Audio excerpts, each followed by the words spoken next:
It was at the European Parliament, at the heart of the European Union in Brussels, that 18 liberal Muslim activists met one another for the first time at the end of June 2010 for an empowerment workshop, the first of its kind. These activists come from different member states. They have different backgrounds, stories, projects and aspirations, but are bound by a common concern. They are committed to fighting Muslim radicalization and violent ideologies. They seek ways of promoting the voices of moderate Muslims in Europe. Bringing them together for the two-day workshop is an initiative undertaken by the European Foundation for Democracy in Brussels. EFD identified grassroots activists and projects taking place throughout Europe and selected individuals who are promoting integration, equal rights and respect for individual freedoms in Belgium, France, Germany, Italy, Sweden and the UK. I think it's important to bring all these people together who perceive themselves as liberal, as moderate, however we call it. The whole discussion is about Islam and about Imam. And if I define myself, I'm not just a Muslim. I'm a German, I'm a Moroccan, I'm a citizen at the end. So I don't want to be reduced to this point of Islam. Un'occasione di questa tipologia è un'occasione veramente storica, perché non è mai successo che i moderati in tutto il mondo, e dico in tutto il mondo, ho tutte le mie prove, che per la prima volta si riuniscono con una organizzazione che proprio è pronta a facilitare. Meeting at the European Parliament is also a unique opportunity for the activists to reach EU political audiences and decision makers.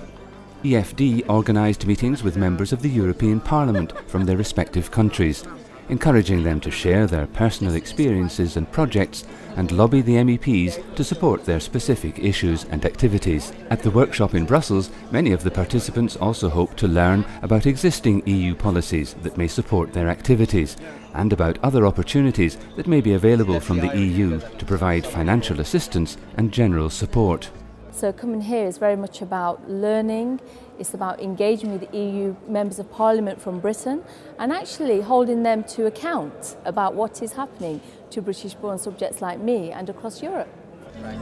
To coordinate an action at the European level, it's crucial to master communication tools, increase visibility and join forces through a common platform.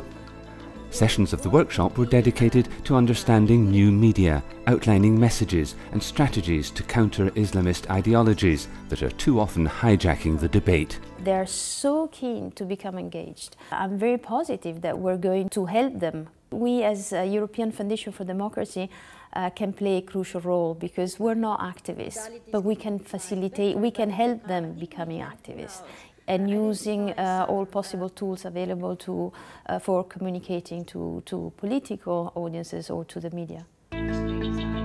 When it was my turn, I was 14 years old. I was told I was marrying a stranger. I was the one who said no. Je suis un imam ambulant. Je fais des prières là où m'appelle. During the workshop, participants shared their own experiences and discussed best practices before agreeing on a common critical need for a broader support system to advocate for alternative Muslim voices towards politicians, media, as well as public opinion. The workshop drew from the participants' own experiences, and as activists, each one has a different story to tell, projects to implement, and values to defend. Yesterday victim and today activist, I usually say. Jag har blivit könsstympad när jag var 6 år. Jag har blivit tvungen att bära slöja när jag var 16 år.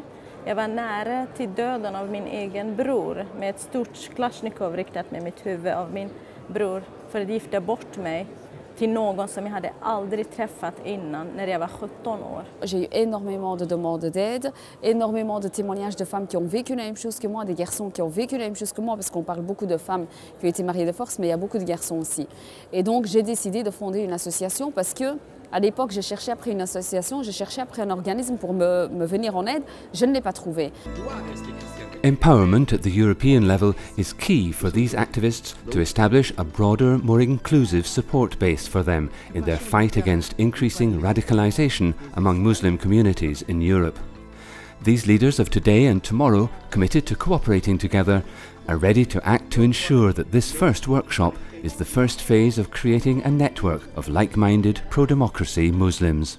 One of the ways is what is being done here to actually get people to meet each other, to learn from each other, because otherwise we will be small bubbles in our respective countries. Creare alternative, contenuto concreto per dare gli strumenti anche ai musulmani di vivere in pace, di guardare l'Occidente non come una minaccia, ma come un'opportunità di progredire. Also mein Problem war immer, dass wir nicht organisiert waren. Mit wir meine ich die liberalen Muslime, die für Menschenrechte auftreten, die was ändern wollen.